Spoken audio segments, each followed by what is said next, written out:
அனைவருக்கும் வணக்கம். நான் உங்கள் செல்வகுமார். இந்த வீடியோவில் நம்ம எதை பற்றி பார்க்க போகிறோம்னாங்க, சுராஜில் 855 2013 மாடல் டிராக்டருக்கு ரேடியல் டயர் போட்டிருக்காங்க. 2013 மாடல் டிராக்டரு பின்னாடி சாம்பியன் ரொட்டாவேட்டர் போட்டிருக்காங்க, 42 பிளேடு. டயோவில் எல்ஜேஎஃப் பிளேடு போட்டு ஓட்டிக்கிட்டு இருக்காங்க. அதோட பர்ஃபார்மன்ஸு ப்ளஸ் வந்து ரேடியல் டயரோட பர்ஃபார்மன்ஸ் வந்து எப்படி இருக்குது அப்படின்னு சொல்லிட்டு இந்த வீடியோவில் பார்க்கலாங்க. அடுத்தடுத்த வீடியோவில் பார்த்தீங்கன்னா இதோட கல்டிவேட்டர் பர்ஃபார்மன்ஸை அப்டேட் பண்ணுறோம். எந்தளவுக்கு வந்து ரேடியல் டயர் போடுறப்போ புல்லிங் பவர் இருக்குது அப்படிங்கிறத பார்க்கலாங்க. ஃப்ரண்ட்டில் பார்த்தீங்கன்னா 750/16ங்க அலைன்ஸோட ரேடியல் டயர் போட்டிருக்காங்க.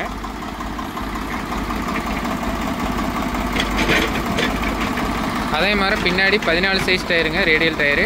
14 சைஸ் டயரே பார்த்தீங்கன்னா 16 சைஸ் டயர் மாதிரி தெரியும் ரேடியல் டயரில். நைலான் டயர் மாதிரி பார்த்தீங்கன்னா இப்படி சைடில் இப்படி ரவுண்டு ஷேப்பில் வராதுங்க. ஃபுல்லாக பார்த்தீங்கன்னா பட்டனாக வரும். அதாவது 14 சைஸ்னால் 14 இன்ச்சுக்கும் அகலத்துக்கும் நிலத்தில் வந்து பதிக்கும், ட்ராக்ஷன் கிடைக்கும். அதுதான் ரேடியல் டயரோட ஸ்பெஷலுங்க. ப்ளஸ் வந்து ரோடு யூஸு மற்ற எல்லா யூஸ்க்குமே பார்த்தீங்கன்னா இதோட லைஃப் வந்து நல்லாயிருக்கும். ஷோல்டிங் வந்து கம்மியாக இருக்கும். வைப்ரேஷன், ரோடு வைப்ரேஷனு, அதே மாதிரி ஆஃப் ரோடு வைப்ரேஷனு எல்லாமே பார்த்தீங்கன்னா ரேடியல் டயரில் கம்மியாக இருக்குங்க. நம்ம நார்மல் டயர் பார்க்குற மாதிரி பார்த்தீங்கன்னா நைலான் டயரில் வைக்கிற மாதிரி ஏர் ப்ரெஷர் செட்டிங் வைக்கக்கூடாதுங்க. இதே நைலான் டயராக இருக்குது அப்படின்னா பின்னாடி 14 16 பவுண்டு பிஎஸ்ஐ வைப்பாங்க. ஆனால் ரேடியல் டயரில் பார்த்தீங்கன்னா 25 to 28 பிஎஸ்ஐ வச்சா தான் கரெக்டாக இருக்கும். ஏன்னா ரேடியல் டயரோட நேச்சர் எப்படின்னா சீக்கிரம் அதை குலையும். அது டயரோட நேச்சரே அப்படிங்க. ஸோ அதனால் பார்த்தீங்கன்னா டயர் ப்ரெஷர் வந்து கொஞ்சம் சேர்த்து வச்சு ஆப்ரேட் பண்ணுங்கள். 28 பிஎஸ்ஐ வச்சாலுமே பார்த்தீங்கன்னா உங்களுக்கு அந்த வைப்ரேஷனு, ரோடு வைப்ரேஷனு பெருசாக தெரியாதுங்க. சக்திமானோட சாம்பியனுங்க.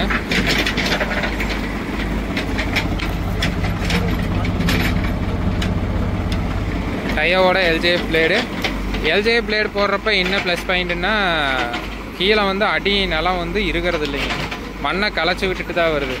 நார்மல் எல் பிளேடு பார்த்தீங்கன்னா மண்ணை போட்டு அடிச்சுட்டு வரும், கீழே நிலத்துக்கடியே இறுகிடும். ஆனால் இந்த எல்ஜேஎஃப் பிளேடு போடுறப்ப பார்த்தீங்கன்னா நிலம் வந்து இருக்கிறது இல்லைங்க. அது ஒரு ப்ளஸ் பாயிண்ட், பெரிய ப்ளஸ் பாயிண்ட்டாக இருக்குது.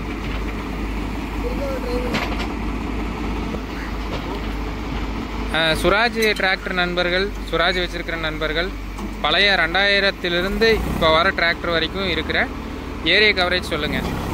2013 மாடல் பார்த்திங்கன்னா ஒரு ஏக்கர் பார்த்திங்கன்னா 1.25 மணி நேரம் ஒரு ஏக்கர் வந்து கவராக இருக்குது, 2 வீல் டிரைவுங்க.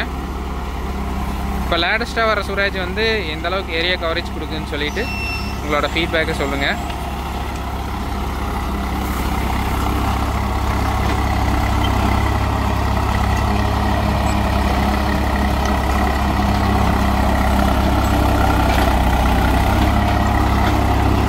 ஒரு மணி நேரம் ஒரு ஏக்கர் பார்த்தீங்கன்னா 1.25 மணி நேரங்க. 1 மணி நேரத்துக்கு பார்த்தீங்கன்னா 5.5 லிட்டர் டீசல் வந்து போகுதுங்க.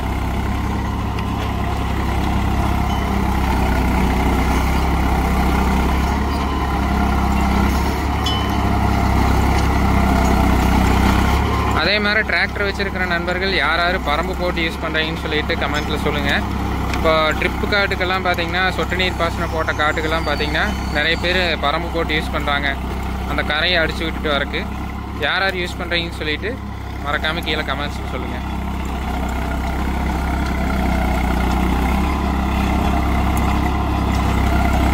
அந்த சுராஜோட சவுண்டே தனிதாங்க.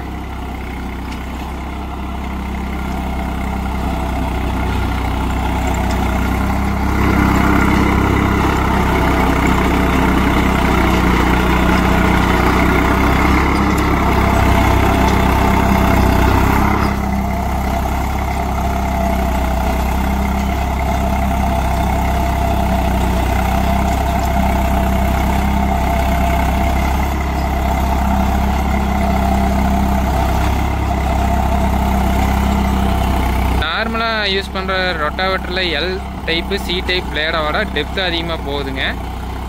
அதோட லோடு கம்மி டிராக்டருக்கு. நார்மலாக வரக்கூடிய எல் சியோட லோடு கம்மி. ப்ளஸ் வந்து என்னென்னா டெப்த்து அதிகம், நிலம் வந்து இருக்கிறது இல்லைங்க. இந்த மேஜராக இந்த ப்ளஸ் பாயிண்ட் எல்லாமே பார்த்தீங்கன்னா ரொட்டாவேட்டர் யூஸ் பண்ணாவே கீழே அடி நிலம் வந்து இறுகிரும். அது உண்மைதாங்க.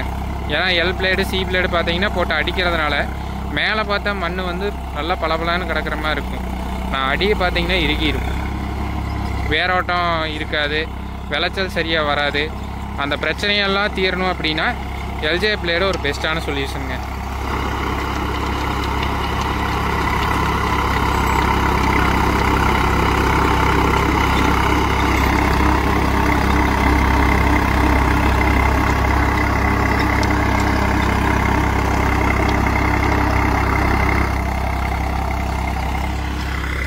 அஞ்சு கலப்பை ஓட்டி போட்டுங்க, நல்லா மழை பெஞ்சு நல்லா இறுகி போய் கிடக்குதுங்க.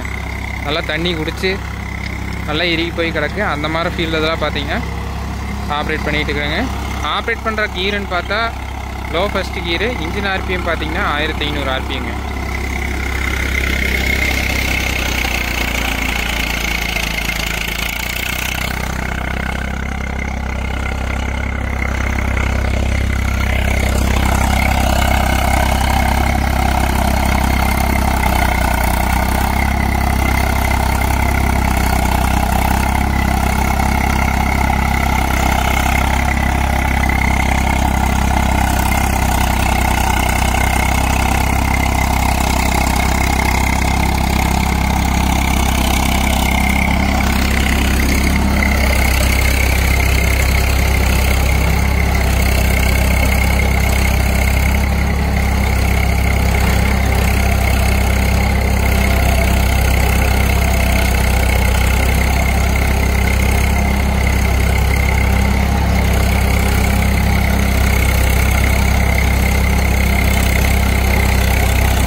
டயர் போட்டு நீங்கள் என்ன மாடல் டிராக்டர் யூஸ் பண்ணாலும் சரி, உங்களோட ஃபீட்பேக்கை மறக்காமல் கீழே ஷேர் பண்ணுங்கள்.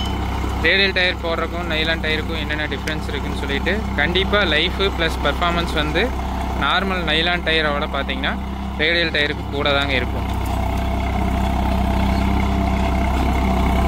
ஸோ இந்த அலையன்ஸ் டயரை பொறுத்த வரைக்கும் பர்ஃபார்மன்ஸ் வைஸாக இருக்கட்டும், லைஃப் வைஸாக இருக்கட்டும், எல்லாமே பார்த்தீங்கன்னா சூப்பராக கொடுக்குறாங்க.